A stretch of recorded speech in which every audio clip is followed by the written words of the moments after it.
It's a game coaches and returning Rebels players have been waiting an entire year for, a rematch with Caledonia. But despite going up twice in the game, the Rebels will still wait for title number 1. It's the toughest thing in the world, that's for sure. Getting so close, being tied and, having overtime prediction coming and then losing by a field goal, it's a horrible feeling. It's sad to have it come down to the end like this when you work your butt off the whole time and not have a W, but I guess that's life. The worst feeling that I can think of, coming here 3 times now and going away empty-handed every time, It would have been good to get the title for not only our school, but for Loge, for the guys. It's definitely difficult. We put in a lot of extra time as coaches. Players put in a lot of extra time to stay at this level, but that motivation is still there. We're working to be the best in the state, and to have that motivation still is what drives us. While the Rebels still await title number 1, its star Jake Disterhoff still has a chance to bring home some hardware as a finalist for Mr. Football in Minnesota. In Minneapolis, Andrew Lovelette, KQDS, Fox 21.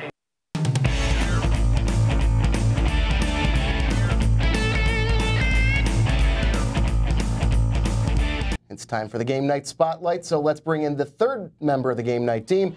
Andrew Lovelette is in Willow River, where more than Rebel pride was on the line tonight. Isn't that right, Andrew?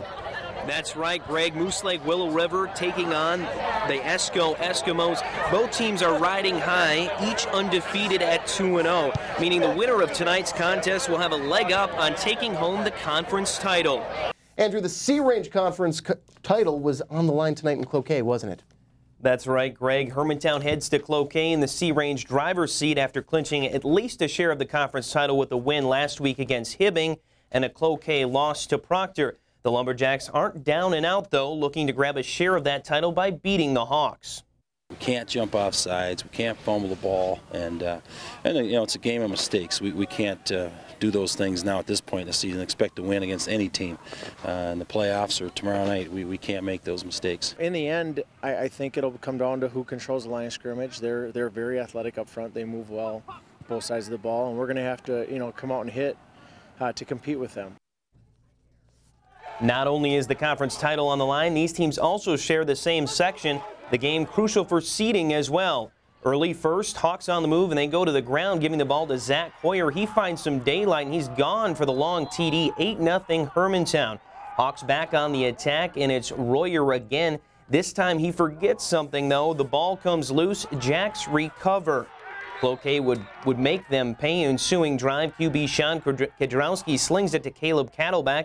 Defender slips, and Cattleback's in for the 6 on the 20-yard run. Jacks down 8-7. Hermantown would respond, maybe with the play of the night. QB Kevin Folman hands it off to big Mitch Heiner. He takes it straight through the Cloquet defense on his way to a 57-yard touchdown run, 14-7 Hawks. The Jacks found it tough to stop the Hermantown running game. Here, Heiner adding his second. This one a little shorter, 21-7. Hawks at the half. Hermantown takes it by a final of 28-14. Well, with the win, Hermantown secures an undefeated conference season, which means the outright C-Range conference title, while Cloquet will likely have to settle for a third-place finish. Speaking of those Broncos, they made the trip down to Cloquet tonight for a conference clash with the Lumberjacks. So this seems like a good time to bring in Andrew Lovelette, who just happened to be at that game, Andy. That's right, Greg. And after a season-opening loss at St. Louis Park, Cloquet's won 2 straight. The Lumberjacks started C-Range conference play last week with a 29-point win at Virginia. They look to keep the streak going against winless I Falls. The Broncos with the game's first chance. QB Gunnar Anderson flushed out of the pocket, skips away from a couple tacklers all the way down to the 3-yard line to end the opening quarter. On the other end, Jacob Edestad gets the handoff, plows in for the TD, 6-0 after a missed extra point. Cloquet driving, Sean Kedrowski calls his own number for the QB sneak, 7-6 Lumberjacks. Jacks driving again, 3rd and 14 from the Broncos 31. Kedrowski rolling to his right, fires deep through a downpour. Caleb Cattleback gets his hands on it just enough to get in the end zone. That put Cloquet up 14-6 at the half. They win this one 26-12. Andrew Lovelette. Andrew, what are you working on today? Well, Dan, it's the night the city of Green Bay and its fans have been waiting all offseason for. The Green Bay Packers home preseason opener. Green Bay will take on the Cleveland Browns tonight. They'll look to clean up mistakes from last week and avoid any more injuries. Next in sports. What's going on in sports tonight, Andrew? Well, Deanne, plenty of baseball and football, but even though it's summer, we're always thinking hockey here. An incoming Bulldog recruit joins a select company even before he steps foot on campus this fall. Find out whose company next in sport. Time now for Fox Sports with Andrew Lovelette.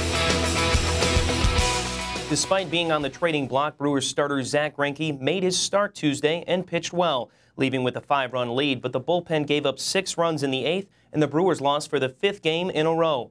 The Frozen Four kicked off yesterday with the semifinals, but today was the day UMD hockey fans and star player Jack Connolly have been waiting for, the Hobey Baker Award announcement.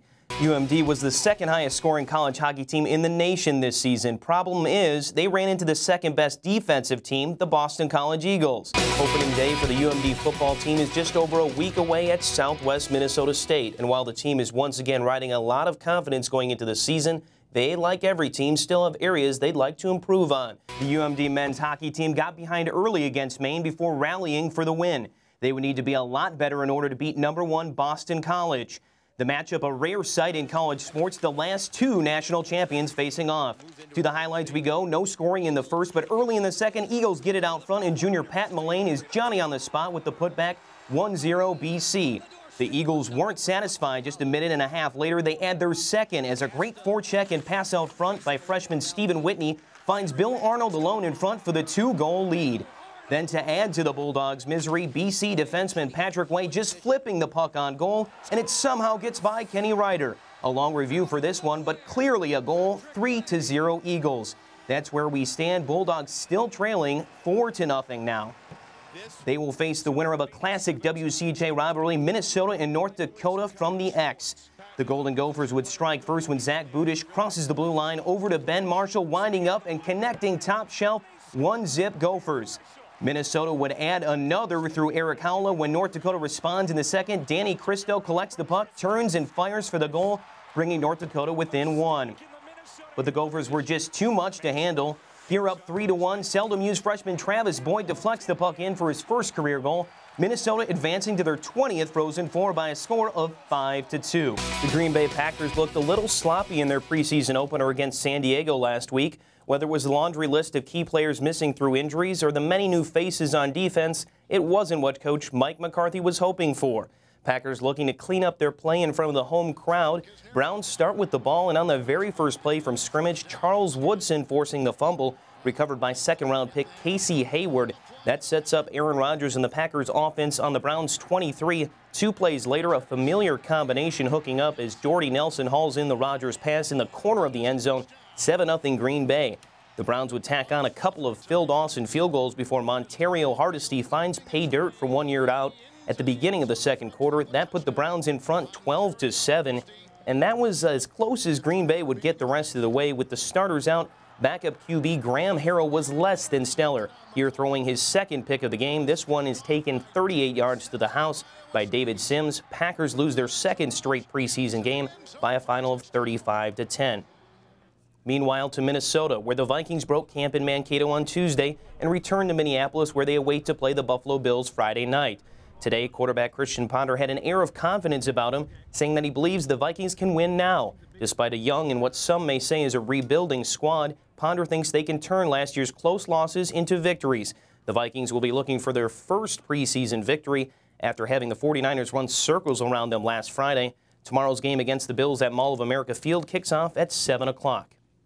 To baseball, where the Minnesota Twins had an off day today, but Milwaukee in action tonight hosting Philadelphia. The Brewers got off to a hot start in this one through the return of Ryan Braun. Braun homering twice on the night, numbers 30 and 31. And thanks to a 4-run eighth, the Brewers get back in the win column after being swept by the Rockies on Wednesday, winning 7-4.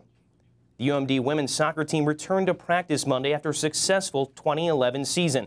The Bulldogs finished 3rd in the conference, and that's where coaches have them pegged again this year. But with only one letter winner lost from last season's team, they're aiming a little higher. Head coach Greg Kane enters his 19th season at the helm, coming off an 11-6-1 season. The team is led by senior defender and Duluth's own Christy Merman. She'll be the unquestioned leader of a defense that posted 6 shutouts last year. Offensively, the Bulldogs got a nice boost from then freshman Maureen Stormont, leading the team with 10 goals. The team will look for her to once again lead the line. We have some great offensive players stepping up even, so they've already been here, but they just have really been working on that quick, agile movement up top. So I think we're going to really get some more numbers for everyone. I think we have the players on the attacking side to put the ball in the net, but at the end of the day, that won't matter if the other team outscores us. So honestly, good leadership we do have in the back and in the goal, and that has to deliver. The team's first couple of games are on the road, but if you get the chance to go see them, it looks like they'll be an exciting team to watch, and they could go very far this year, Dan. Hopefully they do. Absolutely. All right, thank you, Andrew. The Green Bay Packers broke training camp today and boarded a plane to San Diego for their first preseason opener on Thursday, but not before revealing a long list of players who either won't be making the trip or will have to sit out the game against the Chargers. Headlining the group is star receiver Greg Jennings. Jennings missed time last week with a elbow bruise and suffered concussion during last Friday's family night scrimmage. Also missing Thursday night will be the man responsible for protecting Aaron Rodgers' blindside, left tackle Marshall Newhouse. Newhouse also suffering from a concussion from that same scrimmage. He has not been cleared to return to action, and his backup Derek Sherrod is recovering from a broken leg, so journeyman Herb Taylor will get the start. Despite those injuries, I'm sure fans are looking forward to seeing the Pack take the field for the first time. Green Bay is the preseason odds-on favorite to bring the Lombardi Trophy back to Titletown at 6-1 odds. Well, it may be hard to notice, but the Minnesota Twins are playing much better baseball of late. On May 27, the Twins were 15-32. They're 34-29 since and have been one of the higher-scoring teams in baseball. They continued the winning trend with a ninth-inning comeback last night in Cleveland. Twins going for the sweep against the Indians. Brian Dunsing on the mound in the first inning. Shin-Soo Choo up with 1 on and 1 out. He takes the pitch to straightaway center, scoring the game's first run, 1-0 Tribe. We stay in the first. Very next batter, Carlos Santana, rips a liner up the middle. Choo comes around from second to score, doubling their lead 2-0. It's 4-0 in the fifth, and Minnesota finally gets on the board through an unlikely source. Alexi Casilla with his first homer of the year, a 2-run shot to right, Minnesota within 2. However, Justin Masterson pitches 7 strong, striking out 7. The Indians snap an 11-game losing streak, winning by a final of 6-2. To the National League, Randy Wolf on the hill for the Brewers facing the Reds. No score in the third when Deanna Navarro takes Wolf deep to left and out. A 2-run blast, 2-0 Cincinnati. Same score in the sixth when Go-Go Carlos Gomez takes the low offering from Red starter Matt Latos and sends a towering shot straightaway center field and Gonzo. Reds lead cut to 2-1. 2 innings later, Gomez up again, this time with a man on third. He gets just enough of it, blooping over the shortstop. Norachika Aoki touches home, and we're all tied at 2. Next up, Ryan Braun stuck in an 0-for-18 slump. Well, slump no more. The base hit to left, scoring a speedy Gomez, giving the Crew the 3-2 lead. Brewers win the game and sweep the series against the Reds. And in the Northwoods League, the Huskies look to continue their climb up the second-half standings in the North Division as they begin a 3-game series north of the border against the Thunder Bay Border Cats. The Huskies are 2.5 games back with 5 to play. Joey Webb gets the start for Duluth. So we'll see if the Huskies can make a push, but it's going to be tough, with only 5 games left. But who's excited for football, huh? I am. I like football better than baseball, so I'm ready for fall. There you go. I'm ready for the party. All right. Thanks, Andrew. Thank you.